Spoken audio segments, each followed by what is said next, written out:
When Cypherpunks wrote that privacy is necessary in order to establish, democratic society in digital age, that's a profound statement, because you do look at states in which people do not have privacy, they can't have freedom in digital age. I think, again, this is where we are lucky to be living in this time when Noster is still just starting, and you can build an identity on Noster and start publishing notes, distributing your thoughts, finding that authentic part of you that isn't expressed fully, and seeing where it will get you, because that's really what happened with me. I would love to see if what happened to me inspires more people to, they don't need to put on a mask, they can put on a helmet, or they can put something on and just separate their public identity from private identity. And on Noster, you can definitely do that.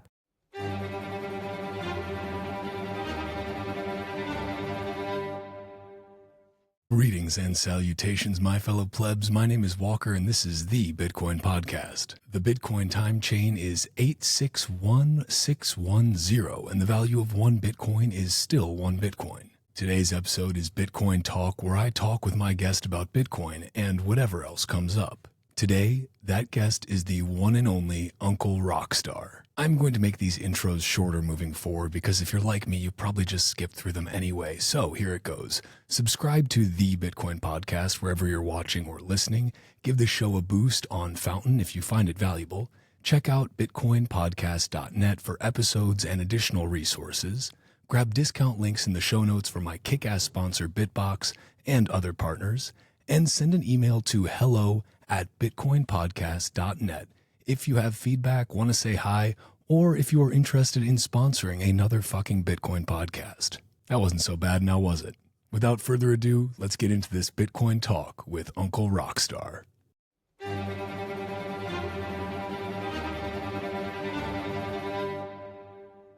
Okay, it's real now. So wait, you got addicted in person.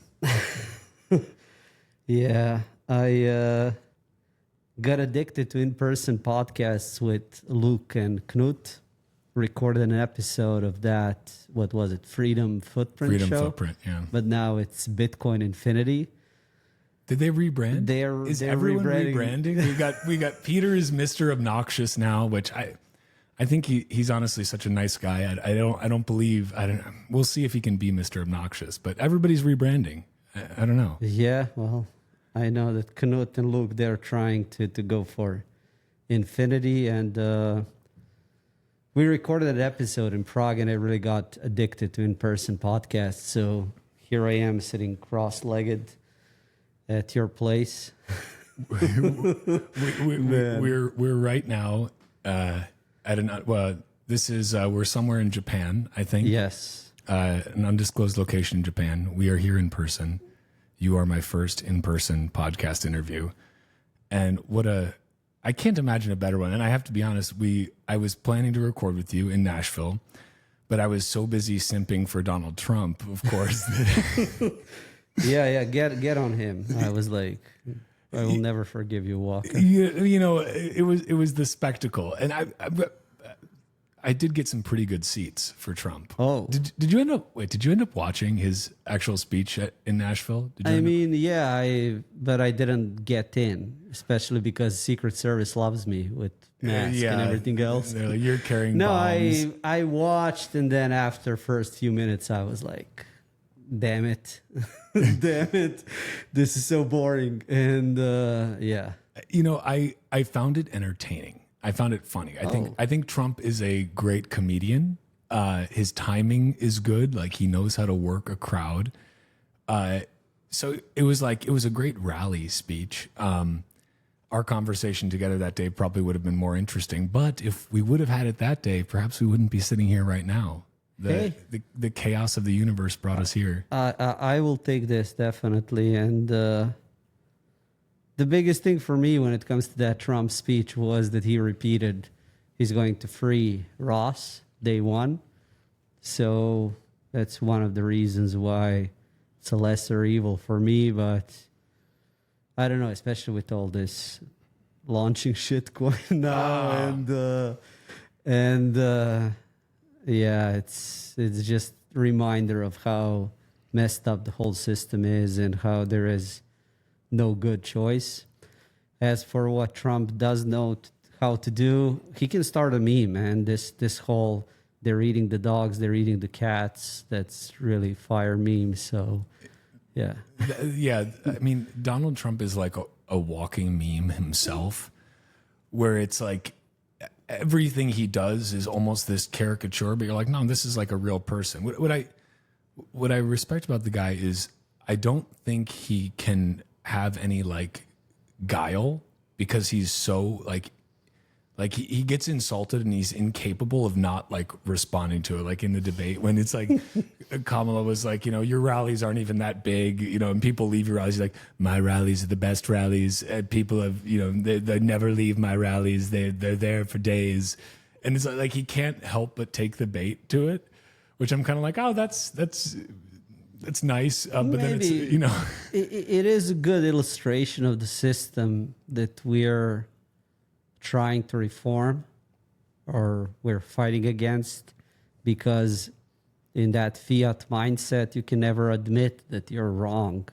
You can, whenever there is a problem, you need to double down and maintain your dominance and smoke and mirrors.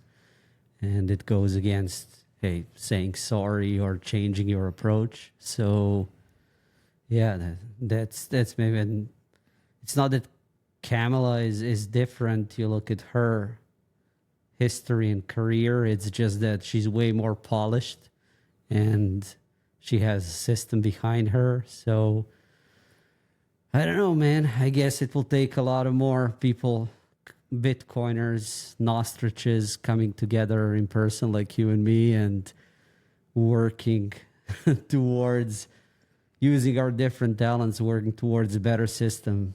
So I'm excited for that. It's true because I have this. Okay, like on the one hand, it's like voting wise, like you're killing people online. I know I'm triggering people. Like I know they get upset about this when I'm like, there is no red, there is no blue, there's the state, and there's people are like, well, actually, Trump and Kamala are very materially different. And I'm like, yeah, I know, but the point is that they're the same. But like, what is materially going to change? It's like, what we know is that both of them are going to print ungodly amounts of money. They're going to continue debasing the currency. Donald Trump has a great track record of that. Yeah, it's going to pump bags regardless. So like, I'm all for it. Like, but I think that also it's like people get so caught up in national elections, not just in the US, but around the world, so caught up in who is the lead figurehead. But then they ignore the local, they ignore the state level. And those are actually the ones that impact your life the most. That's where like, yeah, there is a difference between red and blue or right and left or whatever. And so like, I know I trigger people with it. I also like triggering people. I don't know if you know this about me. I don't know if that was clear. I don't know, man. I think also the way you trigger people, especially with your content, it's very productive, and I appreciate your skills and what you do a lot, because it's not something I can do. I can contribute with code. So this is what we were talking about, how Bitcoin brings people with different skills to work together and incentives align, because the better Bitcoin does, the better all of us will do. So, yeah, it's much better system than this system of voting at every level, because you're mentioning local elections versus federal elections. This is where the whole they're eating the dogs, they're eating the cat memes comes in, because what does stay as a fact is that small town is how many people, like 40,000 people, 60,000, something like that. I think so. Yeah. And then they get 20,000 immigrants dumped in so that someone gets political points. These immigrants are not really helped. Local services are overburdened. And you actually can't solve anyone's problem because it's not in the interest of, big party like Kamala or the Democratic Party. Like, it's not in their interest to resolve the problem or actually like go towards understanding what the problem is, while it's in the interest of Republican Party and Donald Trump that problem is not solved so they can point to it. I love that there was one YouTuber that actually went to the city and started asking people like what is actually happening. Like, are you eating dogs? Yeah. But that's really the problem. The main problem is that you actually need the resources to do that, and then you need the resources to resolve a problem, because just how will you feed 20,000 people? How will you, integrate them into society? Being immigrant myself, I loved reading Stephen Vizince, who was an immigrant writer from Hungary. And he had a great saying that immigrants are like spice.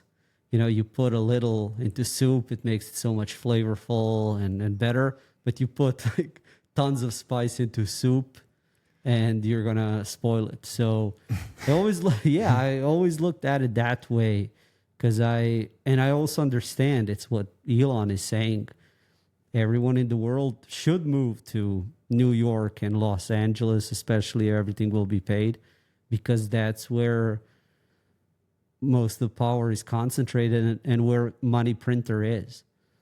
I also came to US because I knew I'm going to do the same work I was doing outside of US as a developer, but I'm going to earn so much more. Right.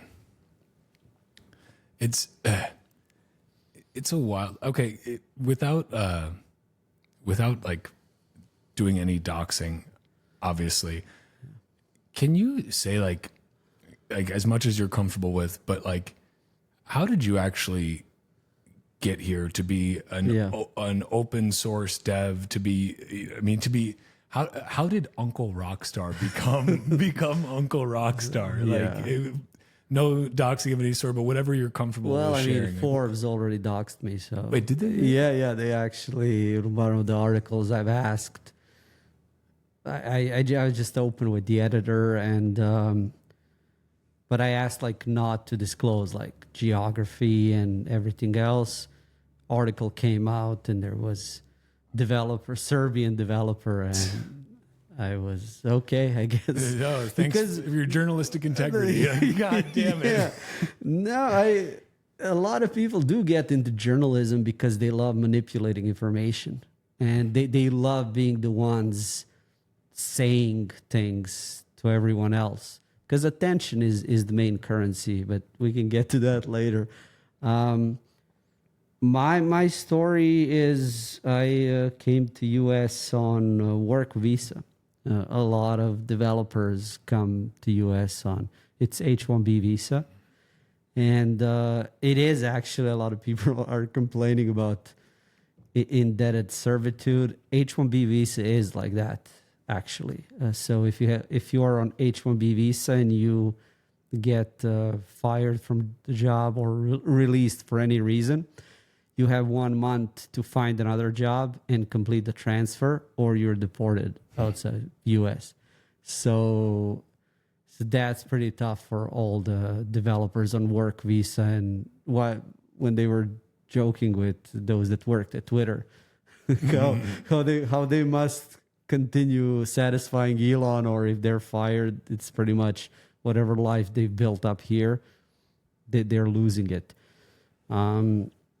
So yeah, did that, and really did startups here in the US for almost a decade before I established this Rockstar identity, which over time became UNCLE. Mallers is responsible for that because he published a blog post in which he explained that I'm, I always take care of him, and like family and Uncle Rockstar. So that's how the meme started. But I really tried to find a way to contribute and participate in public conversation without doing that through my private identity. I wanted to keep my private identity for myself, and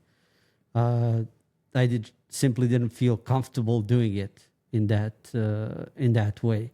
And I'm very grateful I did it. It is sometimes tedious, or there are people that are, not understanding. They're like, why are you wearing masks? Why are you wearing sunglasses? Do you have a bomb? Do you have a bomb? Yeah. But majority of people are actually quite accepting. And then over time, identity just outgrows you. So this whole Uncle Rockstar identity now, I always say I'm 51% owner. The other 49 is all the people that have retweeted stuff I posted, that have promoted. I mean, you are now getting some equity into Uncle Rockstar with the podcast. But yeah, there you go. I'll need to start some Zap splits or something. Oh, there are amazing tools at our disposal for the sharing of that equity. But no, okay, like you mentioned, it's tedious. Like, but by tedious you mean like it's got to be hard to actually maintain a serious NIM. Yeah. Like, not only because you literally are like physically covering yourself when you go to conferences, but like it's tough to maintain that online when the people that you predominantly interact with are a group of autists who love going down rabbit holes and like chasing information. And like some people may view it as like some sort of conquest, a challenge to try and like figure out like who is Rockstar. Like, has that been just like difficult? Like, do you ever get tired of that, where you're like, I just want to get back from this entirely, or like, is some of it fun? I guess, Yeah, it also depends a lot on your character and what kind of NIM it is, because I'm not really aggressive person, and I'm not aggressive character, and in a lot of ways, then that doesn't provoke a lot of people, because if people are entering conflict, that's where they go into, oh, I first need to figure out this identity and then use whatever information I gather about this identity in order to attack identity and person. Because in a lot of cases, it's the same, because identity and person are the same. But with me, person is actually separated from identity. So I don't encounter it as much. I did have some crazy situations, though. Again, when it does become a little antagonistic, that's where I do need to pay more attention, simply. Let's give you an example, and the viewers. By organizing those Noster on conferences, there are so many Jack Dorsey fangirls. And you just show up once on a stage with Jack, immediately, for the next couple of years, there will be women approaching you and being like, hey, you're a rock star, right? And you're like, yes. Can you introduce me to Jack?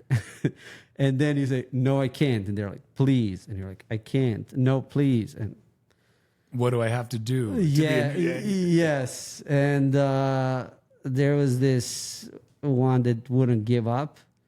And she kept explaining how she is this and that. Let me not disclose too much of her identity, Empress of Hawaii and whatnot. She got upset with me, super upset that I was saying no, like I just can't help you. That she waited the next day and took a picture of me when I had my mask down and published it. It's like unmasking of Rockstar. So so it's like people, especially when they want to fight you or dominate you, they want to show that in different ways.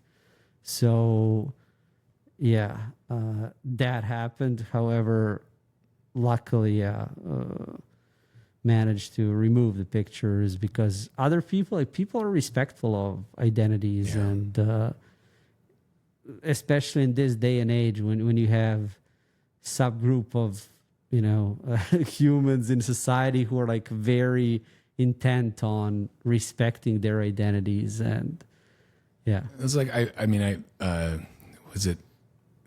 was it Eric Hughes who said like privacy is the right to selectively reveal oneself to the world? Yes. I think it was Hughes, right? Or one of the cypherpunks. But I think that that's actually such an important thing, like that you do have that ability to be selective about. It doesn't mean that you never reveal anything to anyone. It means that it's your choice. Yeah. And like if you take away that choice, you disrespect that person at a very deep level, whether they're a NIM or whether they're just, maybe they're not a NIM, but there's things that they don't want revealed. The bigger issue is that you go towards a setting in which you shouldn't be. And when Cypherpunks wrote that privacy is necessary in order to establish, democratic society in digital age,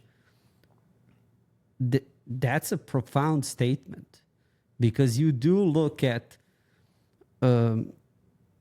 states in which people do not have privacy, they can't have freedom in digital age.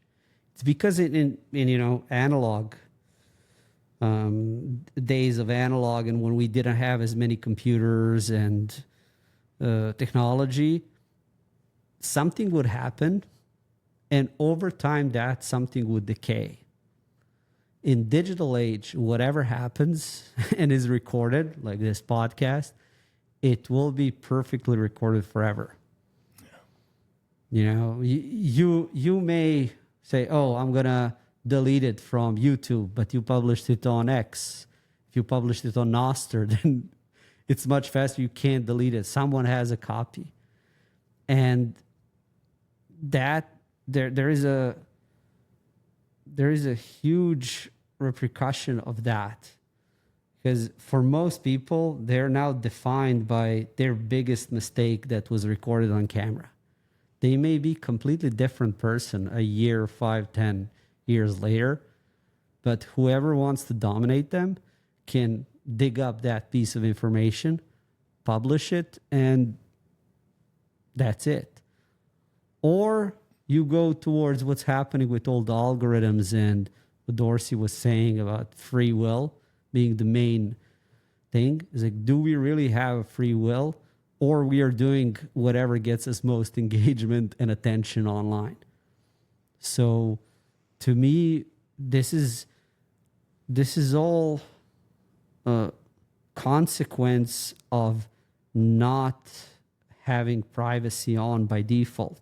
It's like you're going towards outcomes and structure that is not healthy for anyone. Cypherpunks write code. But even if you can't personally write code, you can still keep your Bitcoin as safe as a cypherpunk can when you grab a Bitbox O2 hardware wallet. So go to bitbox.swiss/Walker and use the promo code Walker for 5% off the fully open source Bitcoin only Bitbox O2 hardware wallet.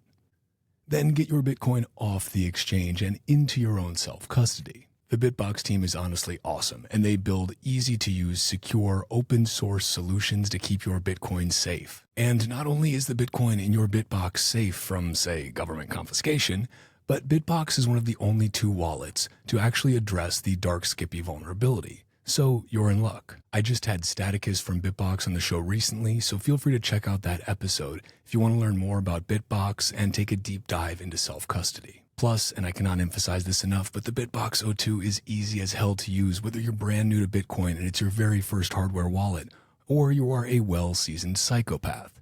It is Bitcoin only, and again, it's fully open source. You can head to their GitHub and verify that for yourself. There's no need to trust me or to trust Bitbox. When you go to bitbox.swiss/Walker and use the promo code Walker, not only do you get 5% off the Bitbox O2 or anything else in their store, but you also help support this fucking podcast. So thank you. So yeah, it's what you say. Like, we instinctively feel that we should respect identity and privacy of others, but in an age where so many big corporations have stepped over that. It's like, oh, what does it matter if I take this video and record everyone without their consent and upload it to TikTok? There could be one person that would be like, oh, that's my husband. He said he is at work, and what's he doing at this club with all these topless ladies? Yeah. So, and then it's actually your responsibility of person that published the video. But then there will be like a group of people that said no, like as fast as possible towards. It's such an interesting point about like Dorsey's point about free will, and like this, like it comes back to what we were talking about before we started recording, which was incentives. Yeah. Like algorithmically driven incentives in this case, where it's like, are you putting out content? Are you putting out posts that are genuinely what you believe? Are they genuinely what you think are valuable? Are they genuinely what you think is helpful to other people? Or is your behavior being altered either consciously or subconsciously because you know that if you post something that's more, engagement bait, right? Or rage bait, rage porn, whatever you want to call it, stuff that will infuriate people, piss people off, even if it's not true and you know it's not true, but you'll post it anyway because you're like, well, I get rewarded for this. Yeah. And like on X as well, specifically, it's like, it's cool that there's now revenue sharing from advertisers. That's nice. But you can also actually see the way that started to warp the discourse. Yeah, people are posting just to post. It's all the same like recycled thread formats that always get a shitload of engagement. It's the same meme accounts posting memes they didn't create themselves but stole from other people. It's or posting videos that they don't credit the actual creator of it because they don't want to have anything that's going to make their post look bad or be deboosted somehow. So it's like, no, I'll just pretend this is my own video, whatever. But like that kind of stuff has, I think, we're still early in the sense of like humanity in terms of figuring out how this stuff actually is going to affect us and like what it's actually doing to us.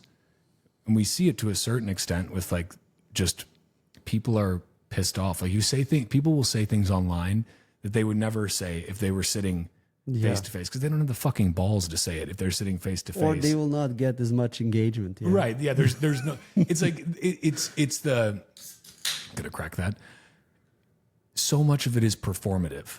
It is purely creating a persona, creating a performance. And like Instagram is a great example of this. It's all the highlights of your life. It's all the good parts. And it's all to show, look at how well I'm doing. Like, look at all the reasons you have to be jealous of me. And it's one of the reasons I like Noster a lot. And maybe this will change with Noster as well. But at least right now, it feels that people are very authentic about posting their wins, also posting their losses, posting whatever comes to mind there, because you're not rewarded for following a specific mold or fitting into a specific mold.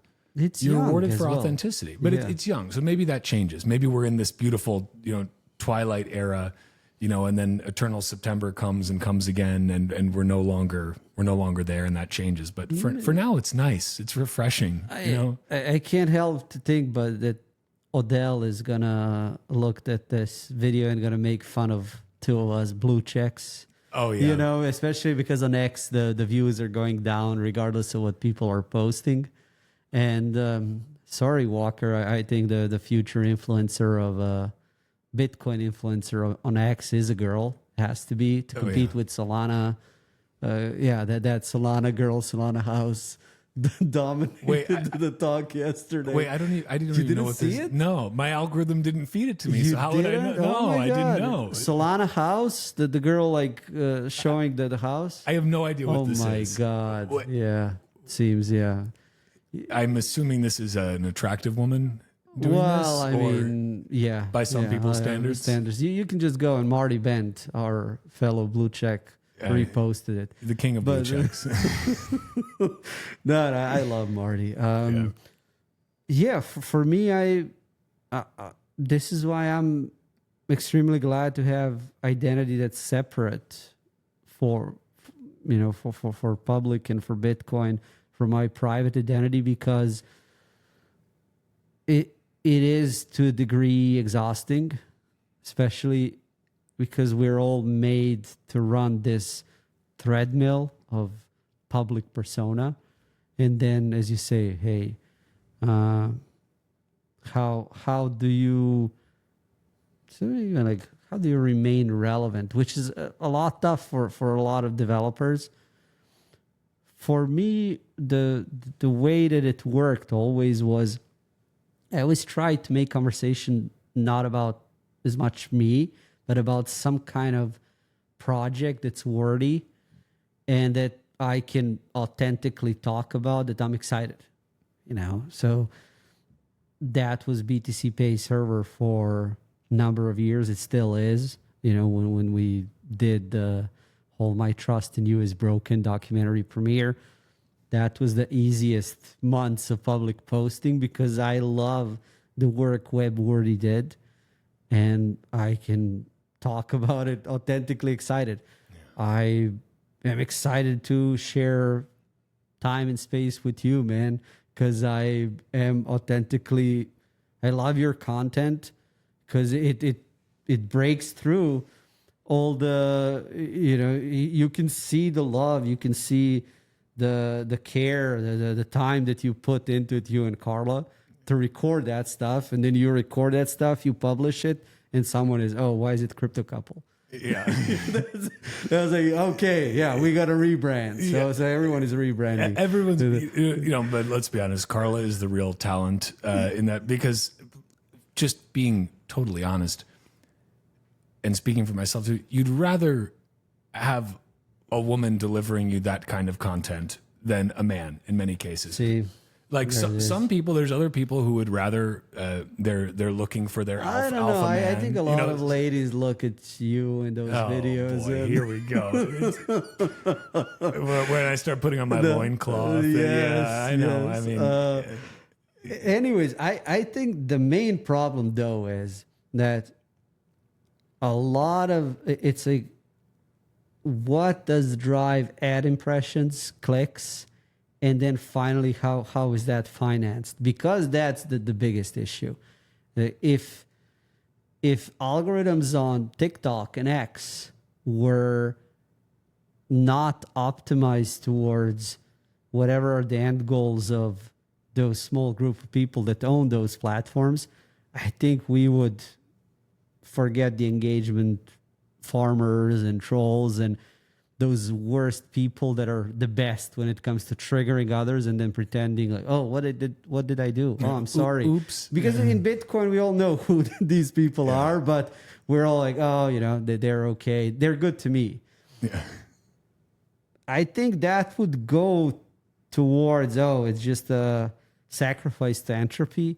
The bigger problem now on TikTok or on X, it's, if you're talking about anything other than current elections and politics, sorry, algorithm doesn't love you. No. And that's where people are forced to be non-authentic.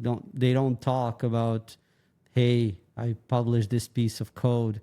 Show it to my followers. They will be interested in it. It's like, no, it drives conversation away from, like, I know whenever I post something that has to do, I released a new version of this tool or this plugin, man, that never gets any engagement. If I publish whatever is the latest meme, boom, there are a lot of... It is so sad too, because like, again, it's driving discourse to what will correctly generate the most engagement, because it's whatever the topic is that is most polarizing, right?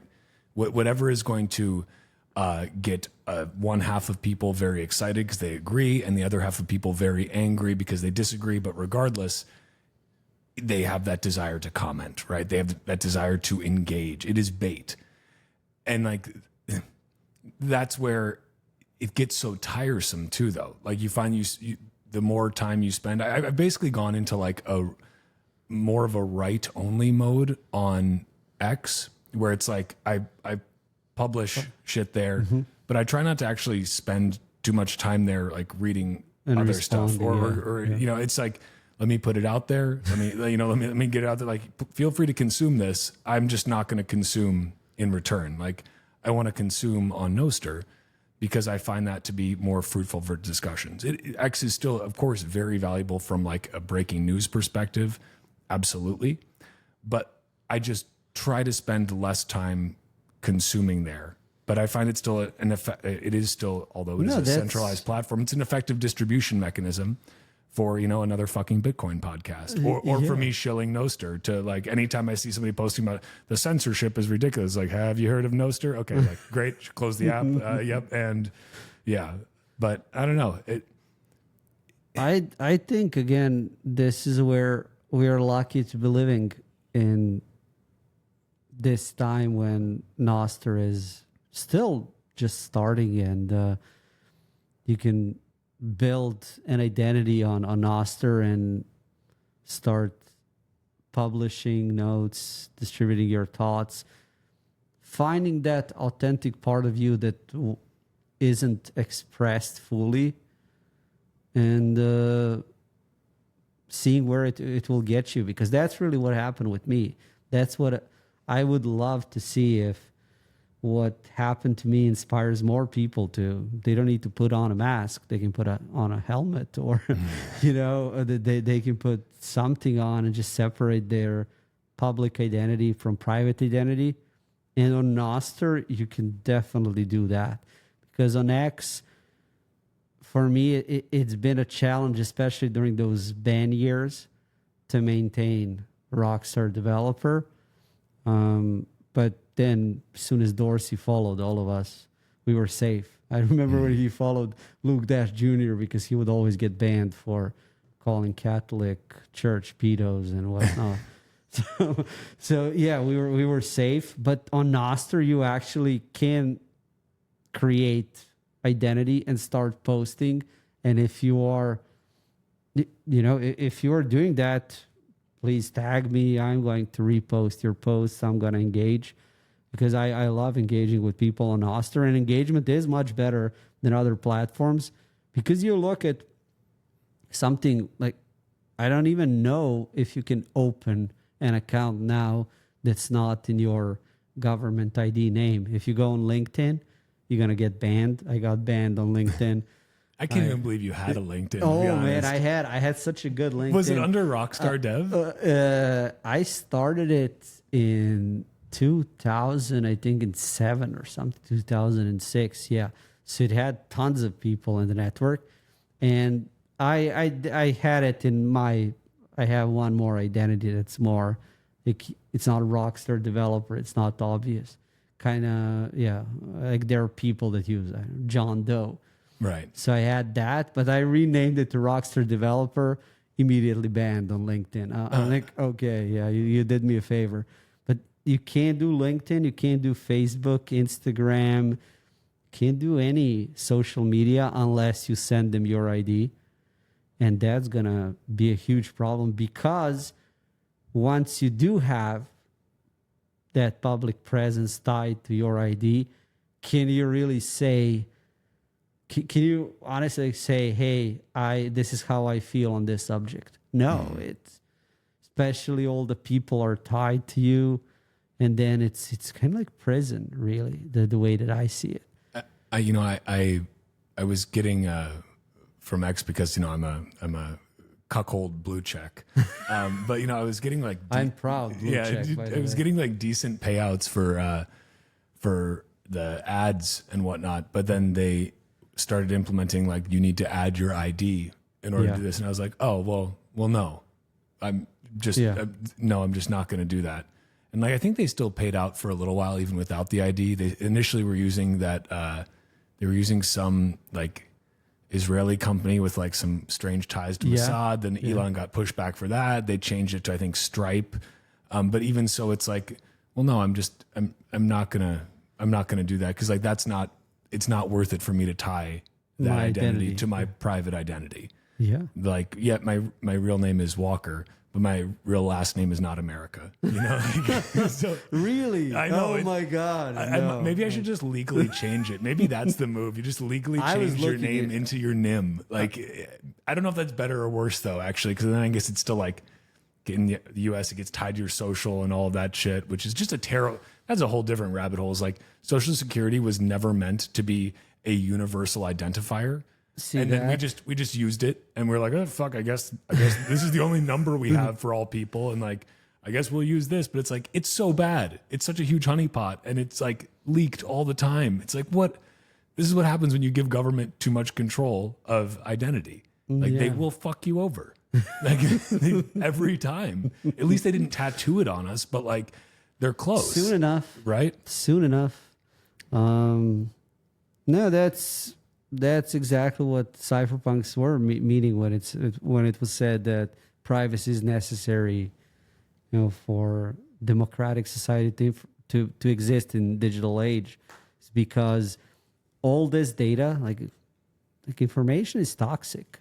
It's going to create its own little pockets of gravity and attachments, and what I was just mentioning about how we all have, family, friends, relatives, and then when you're in that pocket, in that structure, it's a support system, but it's also a prison to certain expectations. And then some big event like elections hits, you say publicly like, oh, I'm going to vote for Trump. Suddenly half of your family statistically hates you because they see you as a Nazi. And unfortunately, situation has gotten to that point where elections really matter to people. And that's really one of my big concerns here in the U.S. is because I immigrated to U.S. to get away from that shit, man. Once people are as polarized and primed as people are primed here in the U.S., it's obvious something is wrong, and everyone is going for an easy answer, like, oh, it's A or B. 2 + 2 is it 3 or 5?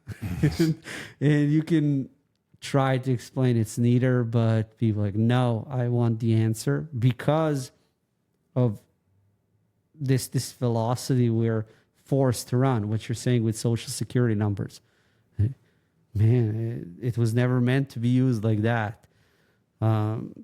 You look at so many things in this society we live in. It was never meant to function like this. Obamacare, health insurance costs, education, diplomas, everything. You look around, everything is broken, and it's like, oh, let's take time to fix it. It's like, no, we don't have time. Print more money, run faster, go. And whenever I start thinking too much about this, I go back to being thankful for, first of all, like X. I was thankful to find that group of people that's now migrating to Noster, so I'm grateful for that. And then Bitcoin, of course, and Bitcoiners. It's an amazing thing when you spend time with Bitcoiners at Bitcoin conferences or like right here, right now. Here we sit in Japan, having this conversation. But like that time in the real world where you realize there's so much hope amongst Bitcoiners. Like the funny thing about it is, and this would seem very, maybe what's the right word? Incongruous or like incompatible to a lot of people from the outside looking in, that like Bitcoiners are some of the people that call out the bullshit in the system the most, like that are hyper aware. And they actually have the solution. Yeah. But instead of like, and the way I view it is like, so many people are running away from something, or they're running away from they're fighting against whatever the perceived problems are in the system. But if they don't have something to run toward, if they don't have a solution that they can actually embrace, then they just become nihilists and just like, well, fuck it, we're screwed. What can we do? Guess, burn it all down. But Bitcoiners are like, yeah, burn it all down, but we're going to build something amazing from these ashes. Like the phoenix is going to fucking rise here. And so there's like this acknowledgement that, yeah, everything's fucked, but that's okay because we're building this thing in parallel. And I think that idea that like, can you truly change a system from within the system? I don't know if you can. I think maybe the only way to change a system is to build something better than that system in parallel and to force that other system to change, because in contrast, it is so absurd, so broken, so unfair in the truest sense of the word, that you cannot possibly support that system when the new one exists, the better one exists. And like, that's what Bitcoin represents to me. That's, to another extent, that's what Noster represents, is this alternate system that you can build on without needing permission from the existing one. And then that gets strong enough at a certain point where people sitting in the existing system say, oh, like, what are they doing? Why are they all happy over there? Why are they all hopeful of the future? Why are they all making babies over there? Like, they must have something. And you start to pull energy away from that existing system. But I just don't know if you can change. Like, it's, this is why, again, depends. You want to vote. Like, I'm probably going to vote. I'm, not going to vote for Kamala. I may vote for Trump. I probably would have voted for RFK. But but I'm also acknowledging that, like, is the government going to give me more democracies because I voted harder? Like, no, they're not. But like, Bitcoin and Noster will give me more freedom if I use these technologies. Yeah. I mean, can't wait to see reactions at this podcast with people like, oh, we'll walk or vote. But you brought up a great point. Maybe that's it. It's like, Bitcoiners are redeemed nihilists. That's maybe what connects us, because there are so many ex-nihilists that found Bitcoin and suddenly they're hopeful about life. I know Eric Hasen is one of those people. Love that dude. And Eric and me and our adventures, man. Those are the adventures you should be joining when we're at the Bitcoin conference. But yeah, Bitcoin is what people are doing, all those like 99% protests and trying to change the system. So you can only maybe change the system depending on how fucked up the system is. And beyond a certain threshold, you start realizing how you cannot help and you need to not maybe burn down the current system, although in group of Bitcoiners, we definitely have that group. It's like, let's burn it all down. Yeah, right. But I think all of us are team, let's build parallel system. And then more and more people are now seeing that and joining.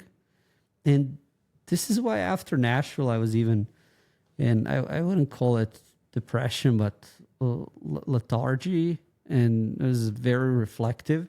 Because for me, as a cypherpunk, I look at all this, what is it, 2+ decades arc since 90s and even before that, of building all the technologies that cypherpunks saw as holy grails, secure messaging, encrypted messaging, digital cash. It's all here now. The biggest problem individual has is if your identity is somehow tied to that digital identity. So if you give a phone number when you're registering your encrypted messaging, if your Bitcoin is KYC'd, if none of that is true, you're actually truly free as individual. So those people that managed, like, oh, they stacked Bitcoin when it was $10 and no one cared about KYC and this and that, those individuals are truly free. And people recognize that. People see it, and it got to the point now, to my lethargy. It's like when I saw what was happening in Nashville, when you have all these big name politicians, man, trying to be the best possible cheerleaders and shillers of Bitcoin, I look at that and I'm like, okay, I'm useless here. I can't talk as well as they talk. I can't lie as well as they're lying. I can't present as well as they're presenting. Maybe it is time to step back and let them be the cheerleaders and pump the bags and explain the promise of technology. Unfortunately, they will have a side tracks like launching their own shitcoin and whatnot. But man, it's crazy to live in these times when that is happening. And here is this other system that's already built. It's just, how do people get there? That's what I really care about. And how do they get there? How do you free the individual? Because to me, it's what Osho said, every individual is so beautiful. It's just that it's chained by, KYC, AML, expectations. Yeah. It's actually a good point to dive into a little bit, which is this idea of like, yeah, these things, like these technologies to free yourself, they exist. Like they literally, this isn't some fairy tale. This isn't some pipe dream. This is literally like the cypherpunk dream in actuality. It's here. Like Bitcoin exists. Encrypted messaging exists. There are all these tools available. Excuse me. These Miller lattes. But sadly, I think the majority of people, the vast majority, and this may not be a popular thing to say, but the vast majority of people purely don't give a fuck. They actually just, they do not care about freeing themselves because life is more comfortable within the matrix. It's like, I know this steak is not real, but it tastes good. Yeah, it's going in that direction. Like they don't actually want to, they don't care enough to free themselves. And I think at a certain point, and I think as like Eastern Europeans understand this acutely, it's like you get smart, most people get smart by force, not by choice. They do not get smart because they say, oh, well, my life's great, but let me go ahead and look into this thing that's going to be a little bit inconvenient and clunky to use and different than what I'm used to. I'm going to decrease my convenience, but I'll increase my freedom. They're just not going to do it. But they will eventually, when enough of those freedoms are stripped away, that they realize because of force, they need to get smart. They need to pay attention. And that's kind of like, it's a little bit of like a pessimistic view. And it's not the rule, or it's not always the rule, but I think for most people, they're just not going to care enough until totalitarianism is literally bending them over a barrel. I mean, and they have no other choice. But then at that point, maybe it's too late because the only on-ramps they have are KYC'd on-ramps for Bitcoin specifically, let's say. Yeah, that's the thing I care about a lot, man. And what's been motivation to code and be public is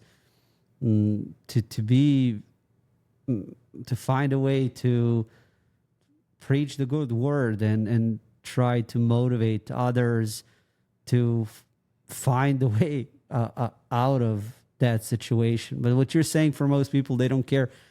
It's a combination. That's what I'm seeing. And with these elections that are coming up, I also see it as it's a literal battle between those that would increase collectivism and group, which is Kamala and the whole Democratic Party, and those that want to break up the system with Trump and Elon and whatnot.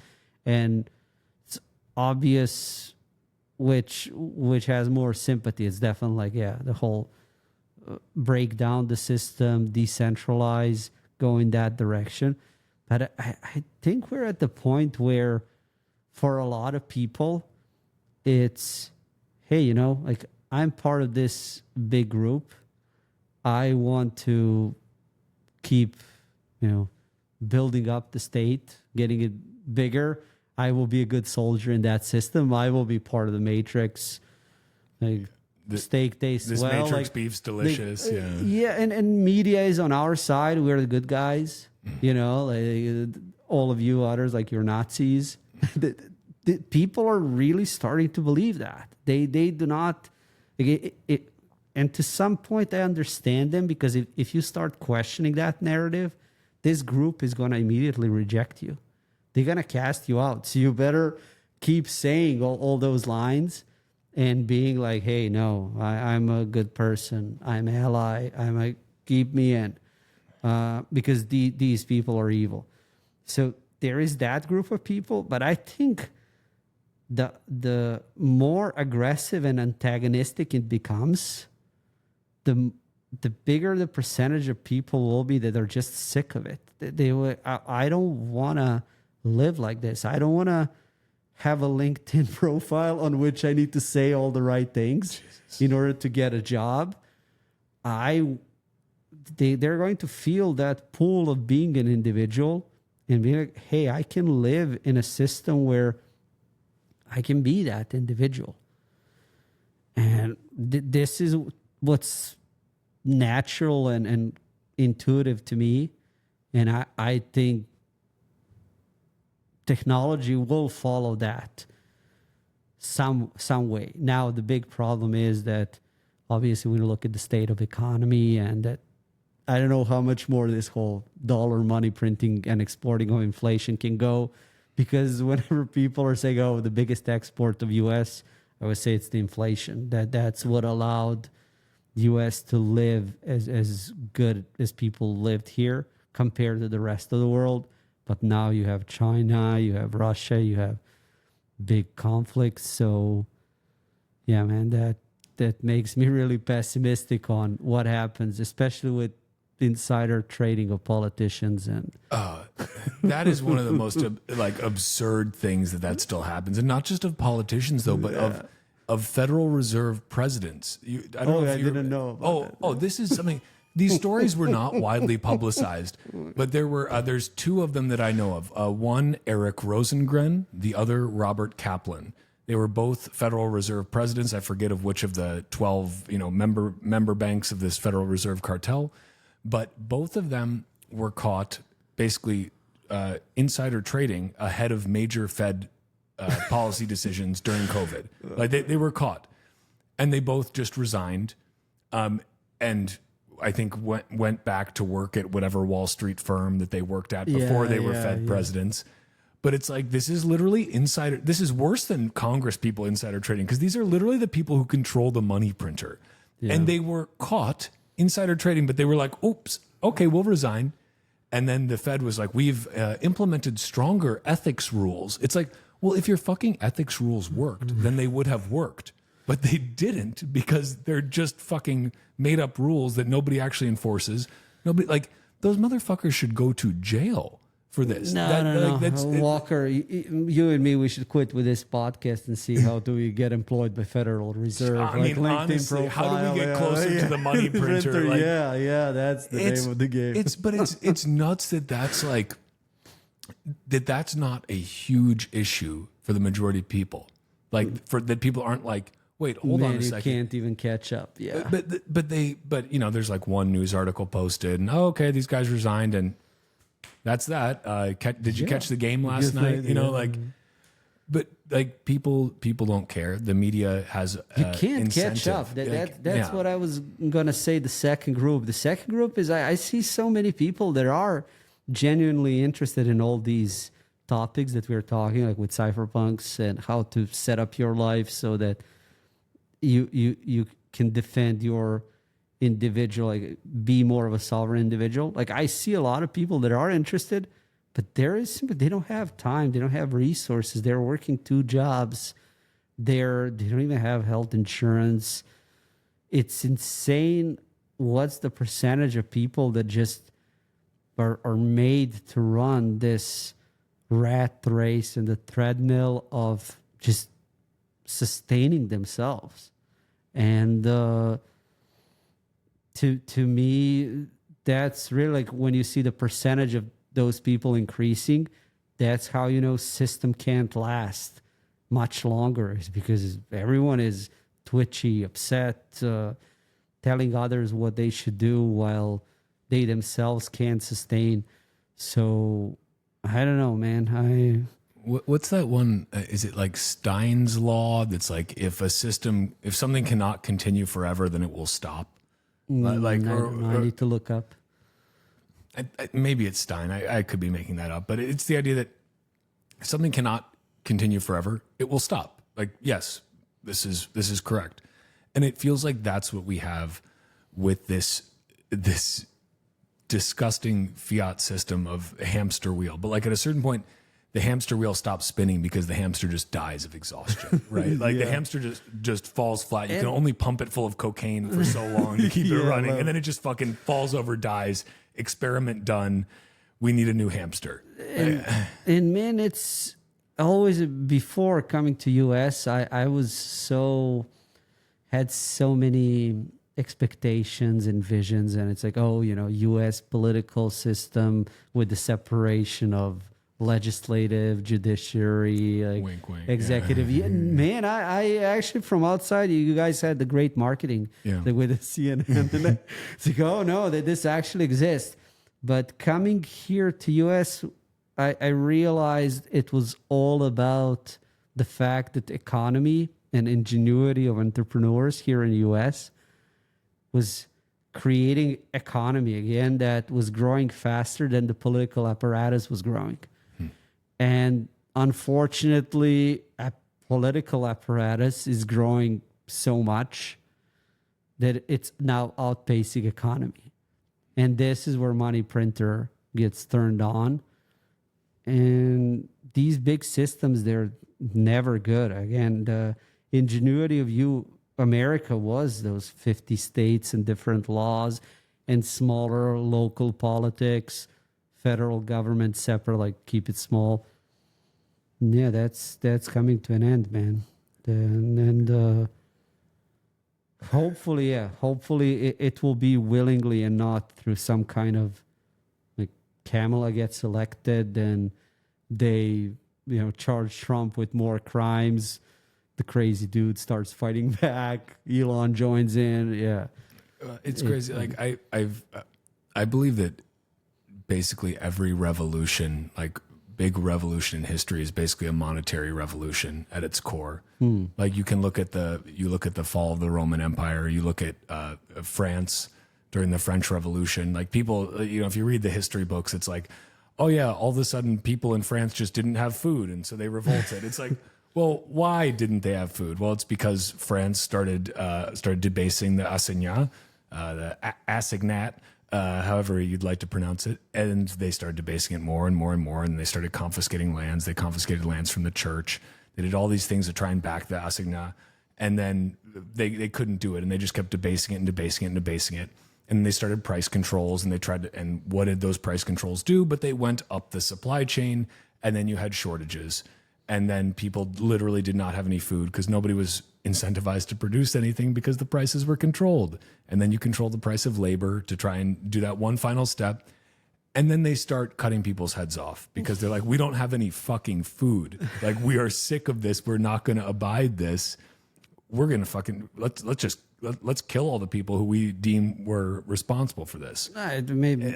And I think that's most revolutions in history. That's how, like, true change comes because people reach a breaking point where they purely cannot afford to live. Yeah, but that's none of us wants that. No, of course not. That's bad. That's really bad. I'm really looking at it from the perspective of us as Bitcoiners. How will it play out? Because, yeah, definitely Bitcoiners will be fine. But what happens with US dollar? Because, again, to me, what will happen if Kamala establishes price controls and continues with complete open immigration? There will be some kind of states seceding.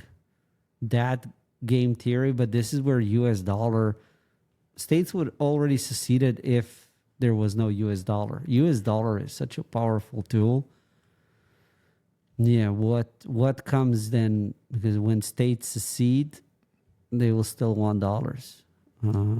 It's the network That's a effect question of the US. I would love, someone to answer in comments. This No, podcast. really, like the network effect of the US dollar is like the most successful of any currency in history, undoubtedly, right? Like this is like not even the up fact for that debate. system exists as it is right now is amazing, man. It is incredible, and like I also Testament. Okay, so like I also get to this point where I'm like, because you have a lot of people who are always calling that the US dollar is going to hyperinflate and it's going to fail, but to those people I always say like, but if that's the case, one can assume that 99% of other currencies will have failed first. Yeah. Like fair statement. I mean, I think, I don't think the US dollar fails in a vacuum. The US dollar is too integrated globally for it to fail in a vacuum. There is no vacuum. Yeah. It's all an interconnected network. So if the US dollar fails, that probably means that every other fiat, almost every other fiat, maybe the Swiss franc is still like, the Switzerland's like, we're neutral, it's okay, you know, like, but like every other fiat fails too. And that's like a situation that none of us actually want, because that is, we were talking about entropy earlier. That is pure chaos. That is pure chaos. That is a bad situation where untold millions or billions of people die. Nobody wants that, right? I mean, maybe some do. I don't want that. Like Some psychos. Like I don't want a bunch of people to die. I don't want a bunch of people to starve. I don't want a bunch of innocent people to lose their lives and their livelihoods. No. But we can also only it's a question of, I guess, is that failure inevitable? Or are there steps that can be taken to redeem the fiat system by using Bitcoin to at least rein in the fiat system? You know, like this idea of I think that's what's happening, kind of.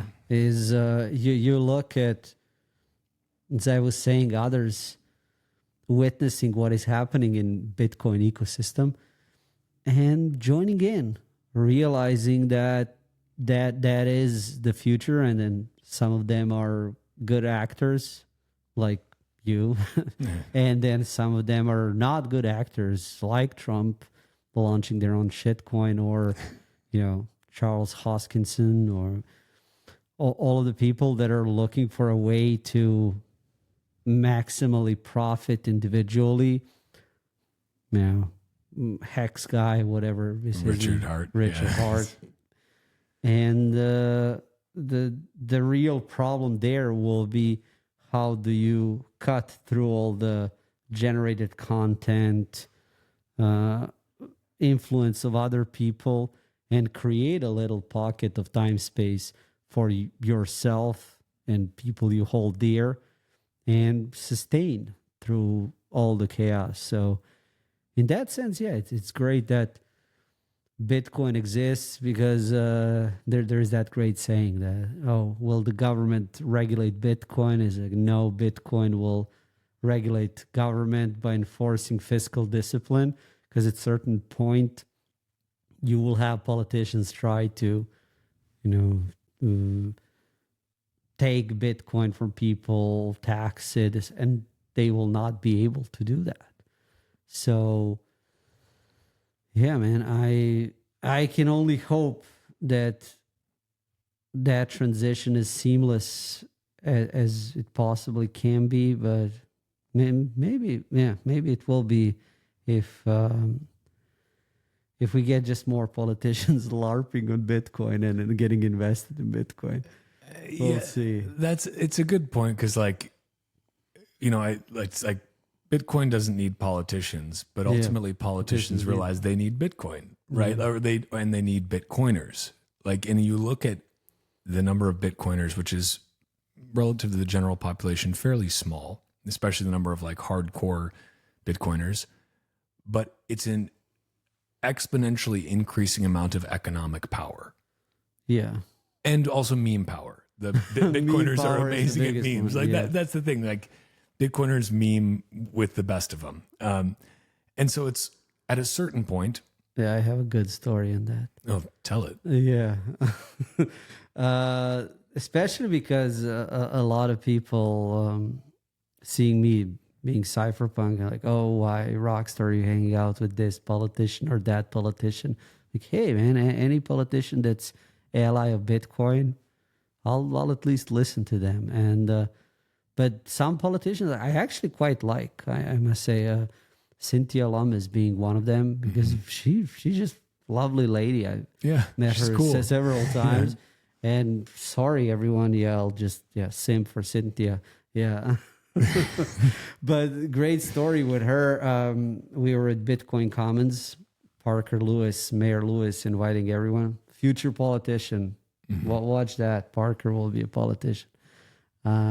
And there were all the people approaching Cynthia and being like, "Hey, Senator, like, nice to meet you." And she was very graceful. You can tell she's great at that. Yeah. So she was shaking hands with everyone. Like, "Can we take a picture?" She's, "Of course." And there's, "Oh, Senator," people coming, and Bitstein was walking by, and you see Cynthia saying, like, "Michael," goes to catch him. So talk about meme power with Bitstein. Yeah, I love that moment, man. I always remember it. So yeah, That it is one of the best memers. Yeah, when it comes to Bitcoiners, memes are powerful. Like I had when we were in Nashville, Cynthia Lummis and Tim Scott were going on upstage together. And I had my shirt on, the "What Can Be Unburdened by What Has Been," with the Bitcoin she bees. must have loved that. They both love it. And Tim Scott was literally like, we like took a picture of them. He's like, "Can I like, can I have your phone? I'm going to send this to my team." And I was like, part of me was like, I'm going to hand over my phone to a senator. But then I was like, okay, I'm going to watch him. Like, you know what I mean? Like I never hand my phone to anyone. Yeah. But in this case, I was like, I think he actually just wants to send this, to his team. Like, okay, I'm going to watch you. But like he was like, what a great shirt, And it's like, but why? Because it's a meme. Like memes are powerful. It is how we transmit information. And like Bitcoiners are really, I think it's because like that autistic spectrum, like Bitcoiners are so it's individual freedom as well. Yeah. It's the not giving a fuck. It's that. And I must say, like, a lot of people also give me hate for, again, politicians, but then also Americans.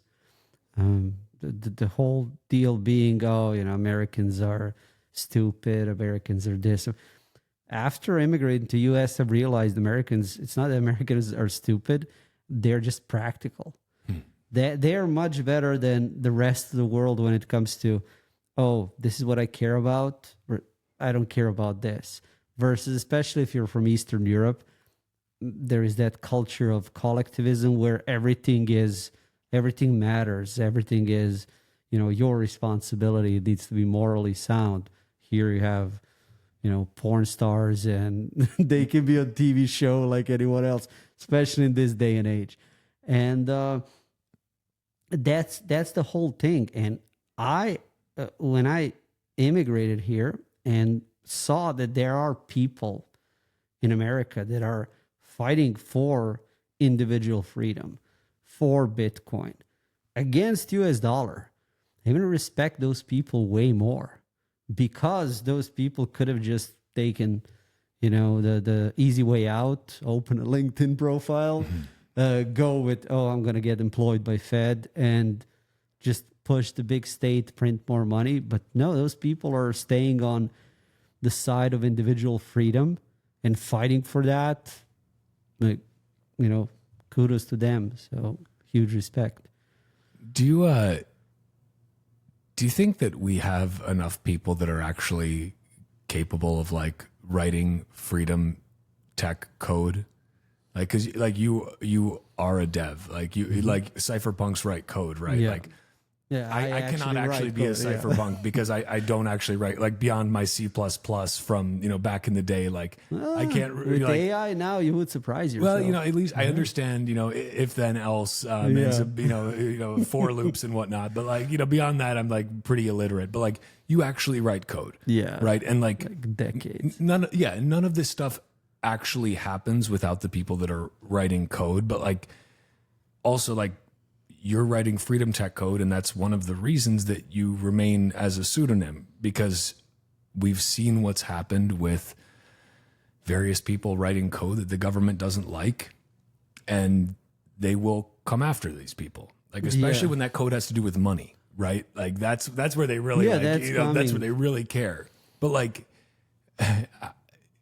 I wonder, like, is this next generation that's coming up, like, do enough of them realize the importance that like you need to these people writing code? Like, it's really interesting. Is it going to die out, or like, do you see it differently at being a developer? Do you see more people that are up and coming, that are younger, that are still like, oh no, I want to write code and I want to write it for these reasons, and I want to help people be free? I love that you brought up this topic. It is complex, but I can see more and more developers, really leaning into it the way that you're describing, because especially now that you have organizations like OpenSets, HRF, Spiral that are supporting developers around the world. And now that you have Bitcoin, so you can be a NIM and get supported to develop a system that will then start bringing in profit. And that profit can stay with you regardless of, you don't need to dox yourself to actually maintain the system. So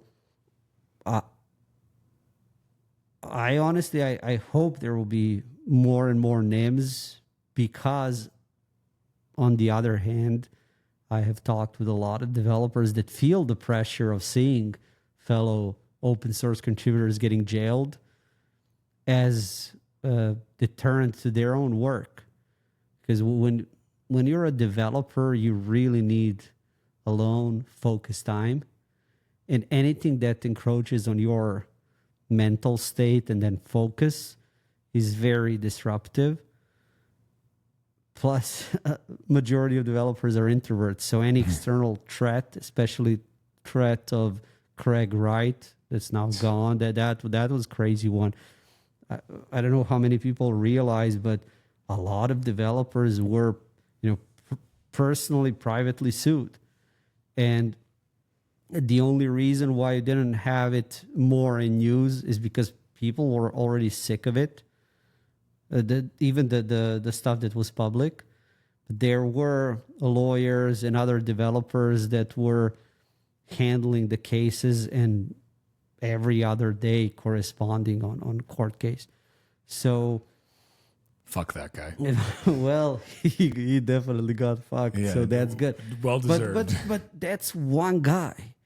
And now that you have more and more politicians and states passing regulation that literally puts the burden on FOSS developers, I think it's inevitable that just there will be more NIMs. There will be NIMs. One thing that I propose is there will be NIMs behind which you will have multiple people. So let's say I, Rockstar Dev, I will give my GitHub account, SSH key, whatnot, to 5 other devs, and all 5 of us are going to contribute to develop Freedom Tech. And then if anything goes wrong, I'll be the fall guy. So, because it's not only governments, it's what you previously mentioned in the conversation. There are people that love information. You saw what happened with Fiat Jeff. You had a motivated journalist that wrote an article, doxed the guy. So you will have situations like that. The good thing is that we all move forward. No one gives, a fuck about that. We moved on. Forget the name. Like, identity always trumps everything. So yeah, I looked at the article, but I don't even remember. Yeah, for me, it's always Fiat Jeff. Right. So the thing stays that just if you're a developer, if you like writing the code, especially now with AI, there are like a lot of, it's fun to write code, man. Once you get to a certain point, I think there will be people who just can't help themselves. They will want to contribute, they will want to code, and it will be good for everyone that they're doing that. It's just how do they protect themselves and how the rest of us contribute to that protection. Because you look at Bitcoin. What would we do if we didn't have one crazy guy like Satoshi to invent it? Look at Noster. What would we do if we didn't have Fiat Jeff? Like, what? We would all be on Blue Sky, which is another server in Silicon Valley. Yeah. The government can. So it's inevitable. To me, it's just, if you're a developer, start a name on Noster, go for it. tag Uncle. I will repost you. And then if you go to jail, I'll come to visit. I won't mention names, but I made a joke with few devs on they're going to jail. They didn't like that. I can see why not. Yeah, wonder why. Yeah. Well, okay. Another question for you then, because there are, sadly, far fewer developers. There are far fewer cypherpunks than there are just normal people. Not that developers aren't normal, but there is something. Yeah, there are way more cypherpunk devs than devs. Yeah. Right. So, like, what about for people that don't write code, but feel a strong sense of, like, I want to help this movement, whether that, the overall freedom tech movement, but feel somewhat maybe neutered because they're like, I don't actually write code. What do I do? Like, what does Uncle? Yes. What advice does Uncle give? I can actually give advice first for developers. Sure. Because you can be a developer and not cypherpunk. I would advise you become a developer and cypherpunk, especially if you come up with online identity like I did and separate the two so you can keep doing two jobs until it's prudent to switch to just this identity. The other path is kind of funny. You can be a dev now in this remote world and just have 3 jobs.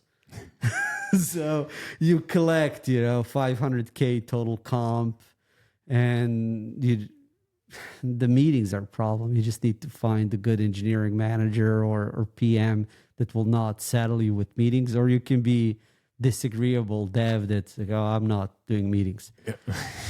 Actually, if you're a good dev, you can get away with it. So that's like blue red pill for devs. Pick whichever you want.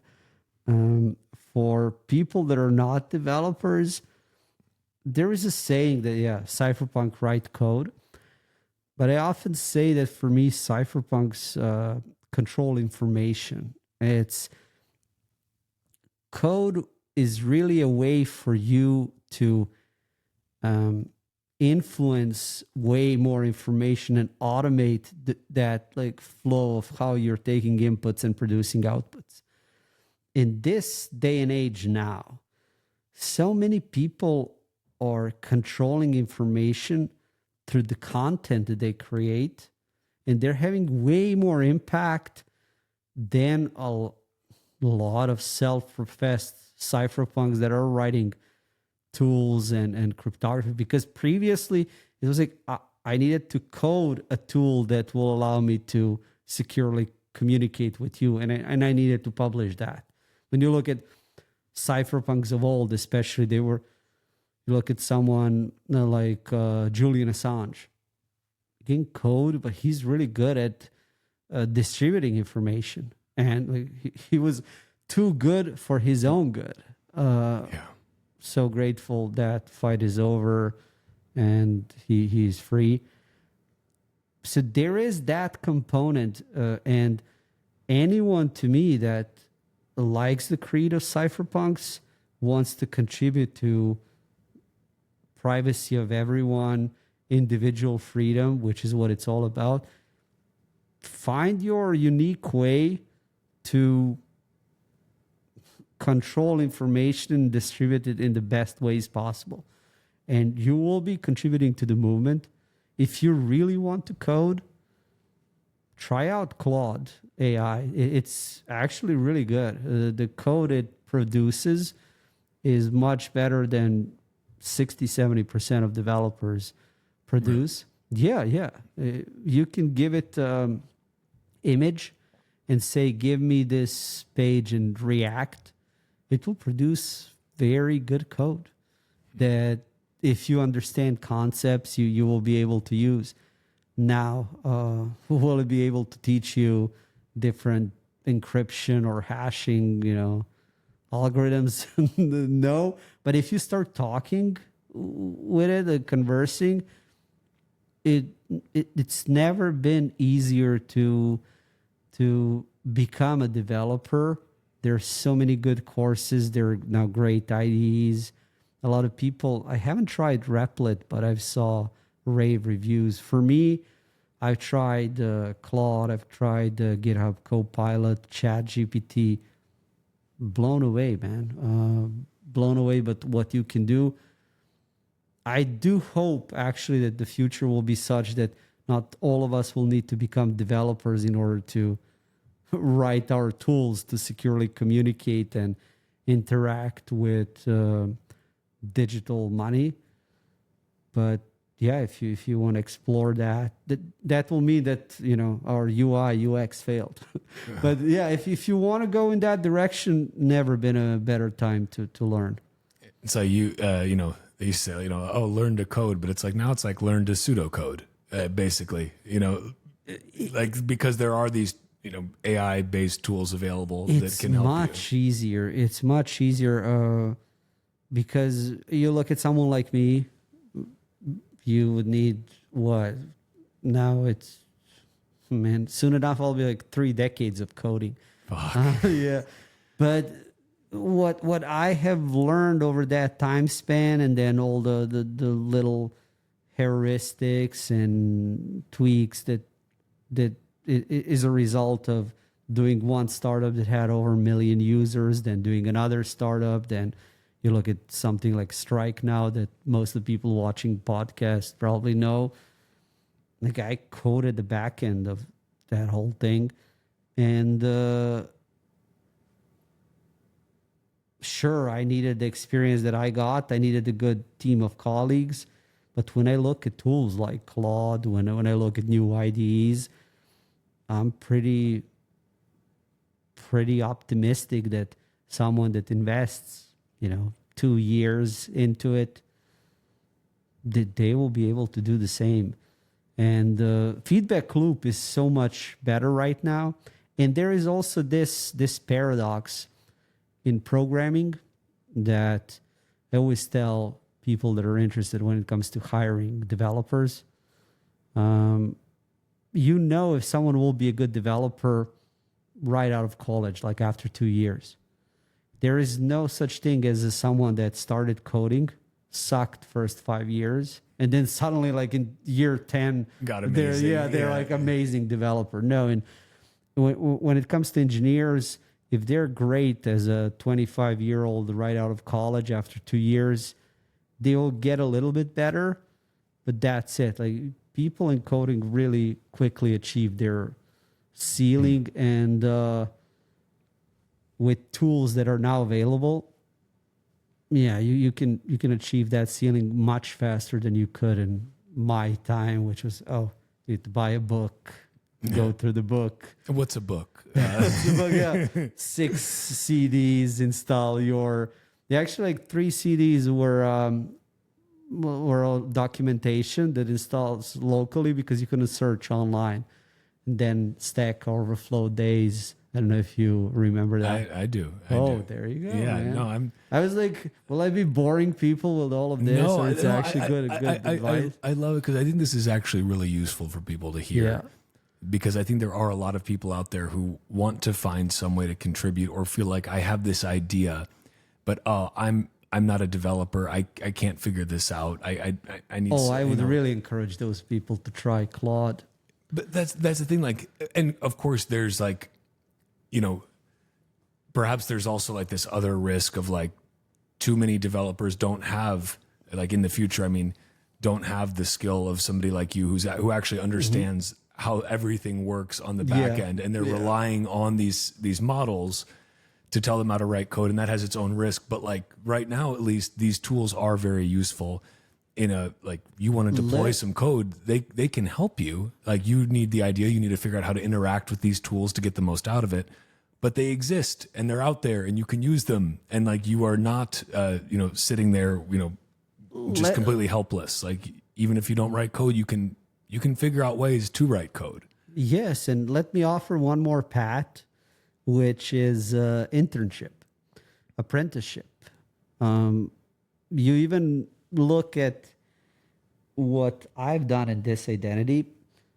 If I just created a Rockstar developer identity and started doing everything on my own, it would have been so much harder compared to creating Rockstar developer identity and then helping Nicholas on BTC Pay server, because that guy is amazing developer. He would have succeeded with BTC Pay anyway, but then having someone like me with all the experience and being +1 helped him, but it helped me immensely. So that's what I suggest to a lot of people. And then Nicholas is really great because he has done that for a lot of people. I don't know if you knew, but No Para, that started Wasabi. You know how it started? The dude literally went to Tokyo, Japan, and coded with Nicholas. Really? Yeah. And then after he ran out of money, he had, this idea, I'm going to start he was like Stealth Wallet or something. And what was the first version? But that's how it started. And then it turned into a juggernaut that it was. And then Samurai and everything else. And now they shut it down under the pressure of governments. But that's the way. If you are a young developer and you don't want to be a cog in the machine of Microsoft coding, I don't know if SharePoint is still alive, man. that was something I coded back in 2000s. But you feel inside you that's not the way. You don't want to join Google or whatever. Find a developer that's now public on social media, on Noster, and help that person. I mean, it can be Will from Damas. So many devs have attached there because dude is very inspiring. Rockstar. Or you can go with the Rockstar developer of Noster, Kieran. Kieran was someone that I hired at Strike. Yeah, a lot of people that I hired at Strike, they're now on Noster. So you find people like that. I know Marty, Iris, Jeff G. He usually does stuff with Pablo. That's where those collaborations are really good. And that's what I would advise young devs or prospective developers. But another thing I would always say to people, if you're 40 and I'm going to learn to code, my answer to you is no, you won't. You likely won't.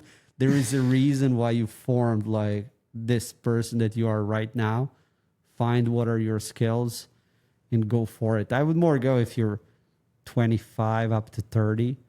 But I don't know, maybe, if you're 40 and you're super motivated, your wife left you, she went with her boyfriend and you really want to change your life, you want to start coding, then maybe you can do it. I don't know. But if not, just start a podcast. yeah, that's going to work out. Now, I appreciate these insights, and I think it's good for people to hear this, that like, that's practical advice about find somebody who you can really learn from. And I'm curious, it seems that there are so many Bitcoin developers or people who have built in and around Bitcoin or on the Lightning Network, whatever, who are now building on Noster. Like they have now moved their focus to that. And yes, there's the Bitcoin component of it with Zaps, but that's on top, right? Like it's a supplement to the core of this open communication network. Why do you think so many of these developers are moving to Noster? And is there, is that something that you would, for people who want to code open source freedom tech, if you are a developer right now, is Noster where you recommend like starting to learn this protocol? Like, do you think that is like right now one of the best places one could focus their development time in terms of both like impact, but also like, because people do care about, like money. Like, is that somewhere where you see potential there as well?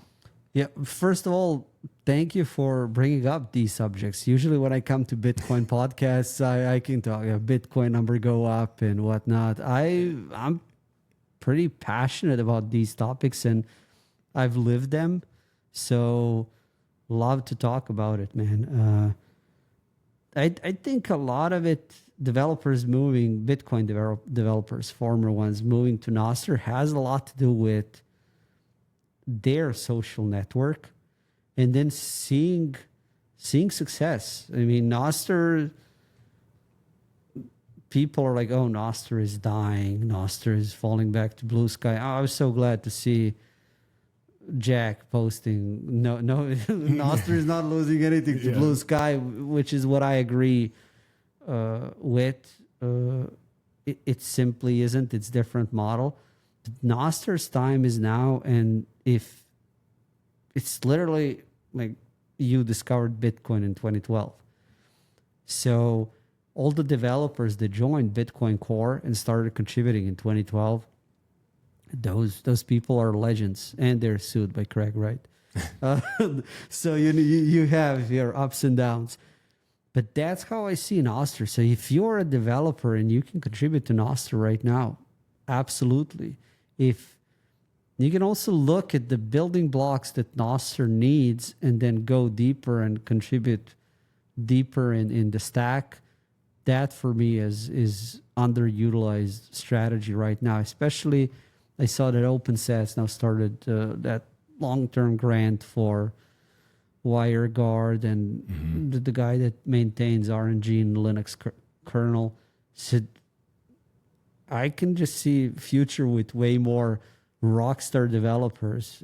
If you're going to take, that way, if you'll not take the way of 3 engineering remote jobs and you KVM between the different ones, and you just earn, $500K total comp and live easy life. Yeah. No, I love it. It's one of the things that makes me so hopeful. Like talking with you, talking with Will, talking with Pablo, any of the folks, Kieran as well. Literally name any of the people building on Noster. And by the way, I will keep saying Noster, not Noster. I just want to put that out there again. This is how I identify the network to myself.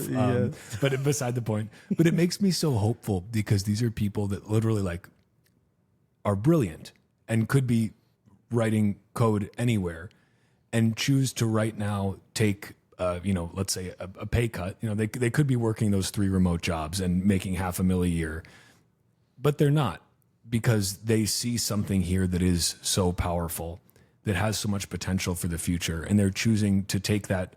They're taking a low time preference approach to it, saying, I know what this is going to become. I know that this is the early stages of network growth, and I see the potential that this has in the future. Yes, they will gain personally from this, but also so will every single person who uses this network. And that's, I think, what ultimately motivates them. It's huge motivation for them. Well, yeah, man, it is. And the problem really are product managers, man. I need to go on product manager podcast and crush them all. Because for a lot of devs now, if you're going towards that, I'll just get the regular remote job, the demands are insane. You really need to find the right job. I actually had a developer friend that managed to stay in job for 6 months without pushing a single commit to the repository.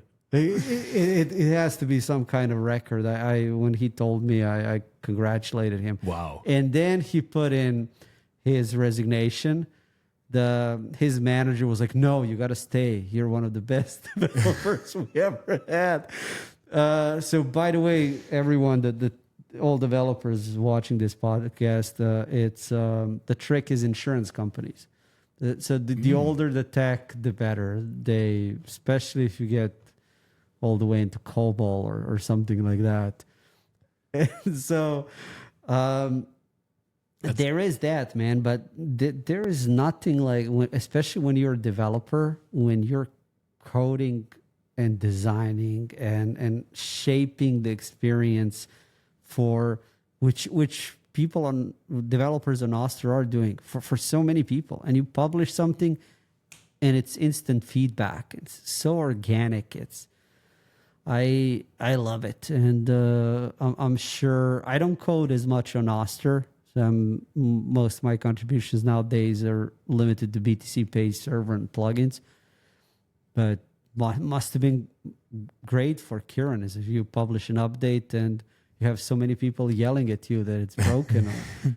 But at least you're getting feedback in real time from real users who care. Like, it's I keep saying, people are like, oh, I don't know, it's all about time is scarce and time is the ultimate currency. For me, attention is the ultimate currency, and we only invented money because we couldn't give everyone as much attention as they wanted.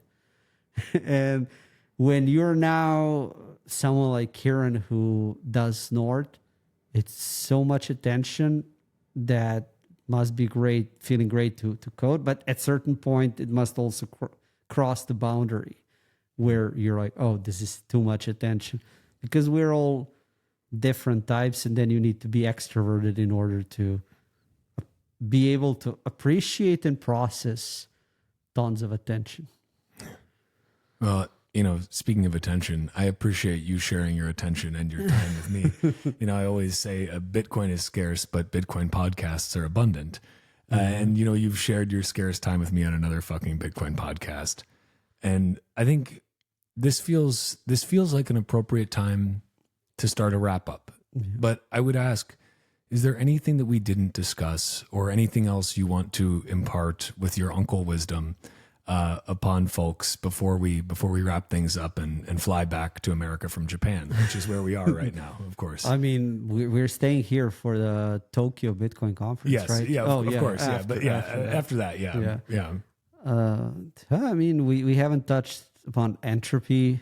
Should we? As much, time, space. Nah, we can leave it. I really love the combo of topics we touched. We went from, we're gonna capture the attention with elections and get all the hate for being politician simps. We're really simps. Yeah. Oh, and Jack simps too. Jack, if you're watching this, yes, we simp for you. Yes. Hey, Jack. Fanboys. Yes, absolutely. But no, this, you know, we're just going to have to do it again and have an entire conversation devoted to entropy, where the conversation gets more chaotic throughout it. Like, you know, we start like setting small fires around us as we go, just to like increase the chaos. But no, this was a treat, Rockstar. And I appreciate you. I appreciate all the people who are genuinely out there being cypherpunks and writing code, because then that gives fuckers like me on podcasts something to talk about and be excited about the future. Like, and there is so much to be excited about. Like, yeah, there's a lot of doom and gloom, but there are people writing open source freedom tech, and that gives me hope. Thank you, Walker. And I'm glad you said all of that. All I can do is repeat it and say, I appreciate you for creating content that then I can share online. I can, enjoy. And together we keep building, man. Amen to that. All right. Boom. Cheers, dude.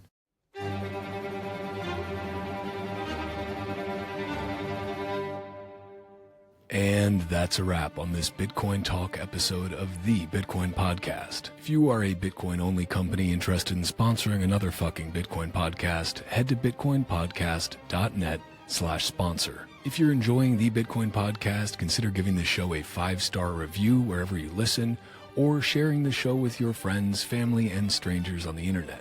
Or don't, Bitcoin doesn't care, but I always appreciate it. You can find me on Noster by going to primal.net/walker.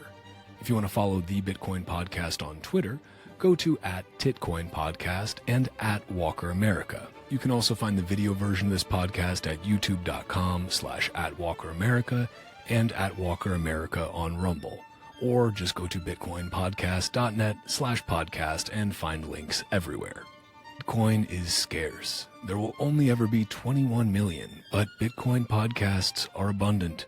So thank you for spending your scarce time to listen to another fucking Bitcoin podcast. Until next time, stay free.